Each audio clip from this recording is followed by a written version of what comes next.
has got to be made up. This is staged or something. But then that's showing it. real news footage. There's no good guy in the whole story. There's and not. The thing to me is like, you know, like if you're looking at these people and the things they're doing and like the news footage that they're showing and just the different pictures, it all looks like it was in the 80s or the 70s. But it's like it was last year, the year before, Right. you know. It's been going on for the last 10, 12, 15, 20 years. It wasn't very long ago. But it's like these people are stuck in different eras. You've got the one guy who's he describes himself as a gay, gun-toting, drug-using, you know, like he's a tiger guy. He's a tiger king. Right. He's married to two guys at once. Yeah. Then you've got the other one who's on this safari, and he's got multiple wives, and he's riding around on elephants. And he's like a legit dude. Like he's been on Leno. And he's been on Jay Leno and everything. He's and then the guy you've seen on TV when they've had tigers and stuff on TV. Like he's that guy. He's the guy. And then you've got the woman who is, you know, it's like there's the three of them, and they're kind of circling each other. I mean, some of them get along, some of them don't. And, you know, and then eventually none of them will. All she did was maybe kill her husband, you know. And so it's just... Well, and my thing with her is I just don't see how she's different than the actual, you know, she's fighting for big cat lives or whatever she said.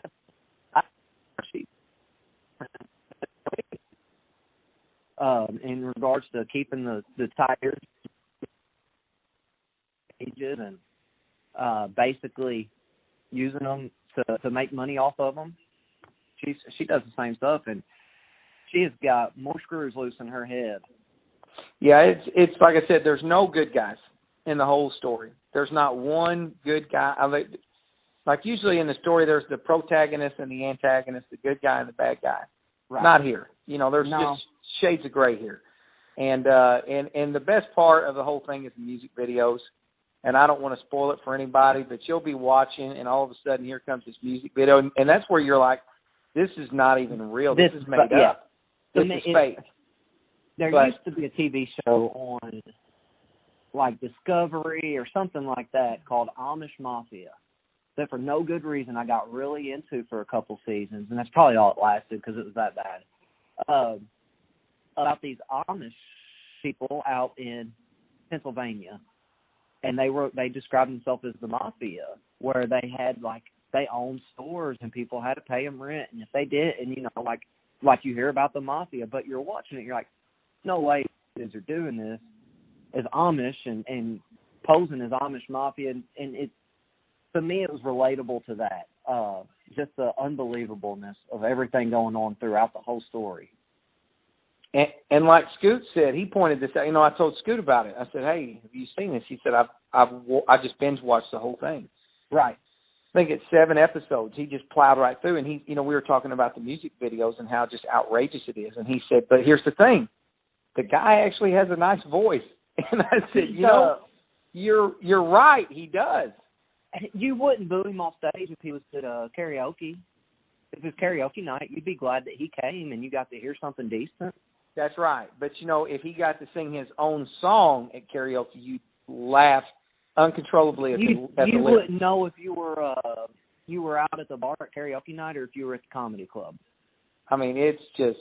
So people, if you're bored and you're of a certain age where you're, you know, can handle a little bit of a graphic content, I mean, there's no nudity or anything like that on here, you know, but some language...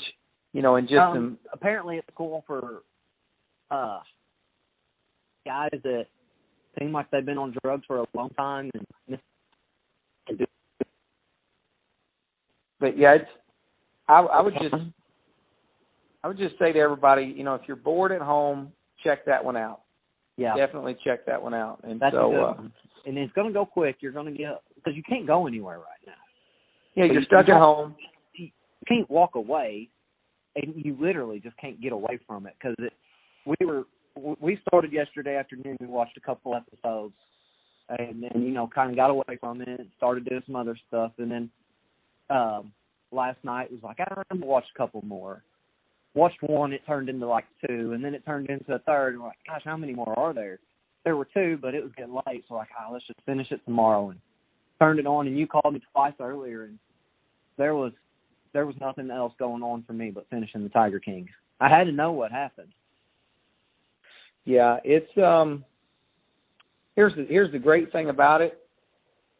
It's like right now we're being picked up full court by the Rona, like Byron Minner, Garden, Chris Foster back in the day. Just the Rona's all over us. Not only that, we're down by 60. The clock's been running since halftime.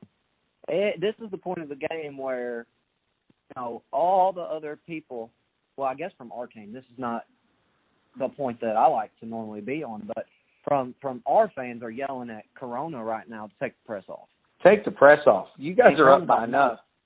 Nope. The Rona's on us right now like one of Lennis McFerrin's teams coming out of the locker room after getting chewed out at halftime.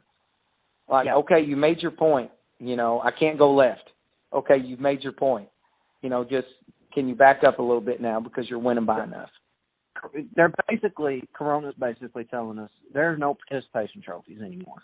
No participation. And so with all that being said, we'll wrap it up, and hopefully we'll talk again, and maybe, by the next time it'll be, maybe some good news as far as the coronavirus. But everybody out there, seriously, stay safe. Practice and then some things you want us to talk about. That's right. Send us some stuff. We're going to try to round up maybe a couple of coaches to come on and talk basketball with us, or maybe we'll give the Bruck Dog a call, somebody like that. But we'll get somebody to come on and talk some basketball with us, because there's other people out there, that are also trapped in the corner with this coronavirus right now. So everybody just wants to pass out of the trap. That's right. So we'll do it again. Absolutely. Okay. Talk to you soon.